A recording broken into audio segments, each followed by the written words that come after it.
this committee. On Tuesday, Deputy Speaker of Parliament Thomas Tayewa tasked the Legal Affairs Committee to investigate matters raised on the floor of the August House over the involvement of security operatives in the electoral process in districts and municipalities. Just added on NIRA. NIRA is under Internal Affairs. I've added on UBOS, which is under Finance. Okay? Internal Affairs, and then Electoral Commission should be the one to explain the role of PISOs and GISOs.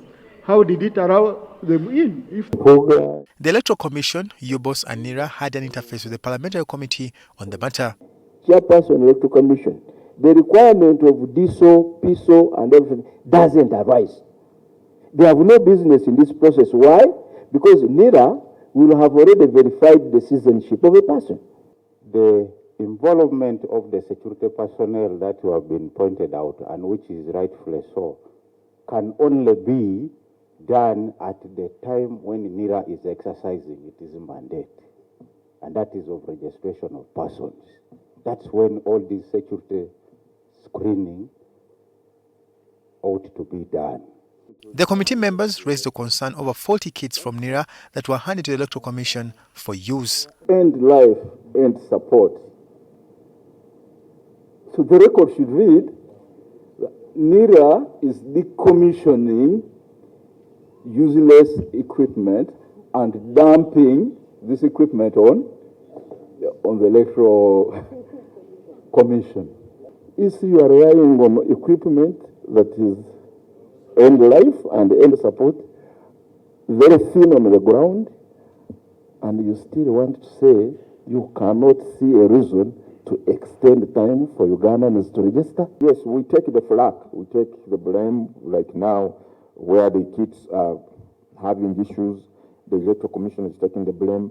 But as I said, the whole essence of working with the NIRA staff, honorable members, was not for us to subjugate our authority or mandate to NIRA. We said because these kids have peculiar challenges, the people who know them, it would be better if they continue handling them. It's like, Mr. Chairman, having an old vehicle, which at first you have first open the boot and beat the battery. If you give it to somebody who doesn't know the dynamics, you will fail to drive the vehicle.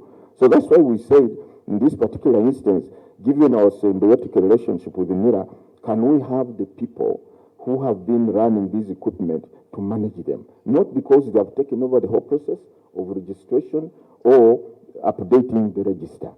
They are still staff of NIRA. Lawmakers also raised the red flag over the failure by UBOS to submit final results from the census conducted last year to enable the Electoral Commission to demarcate voting areas ahead of next year's polls. When the data is available, the EC, as required by the law, has to do what is required. The only catch is one.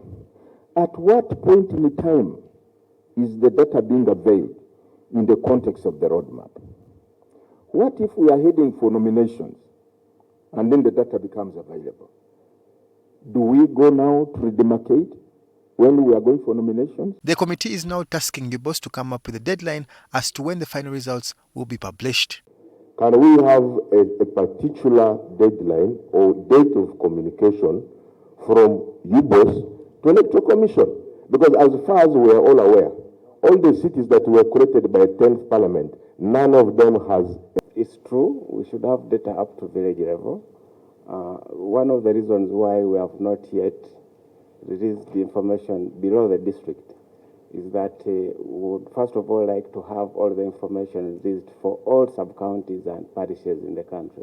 Raymond Tamale, NTV.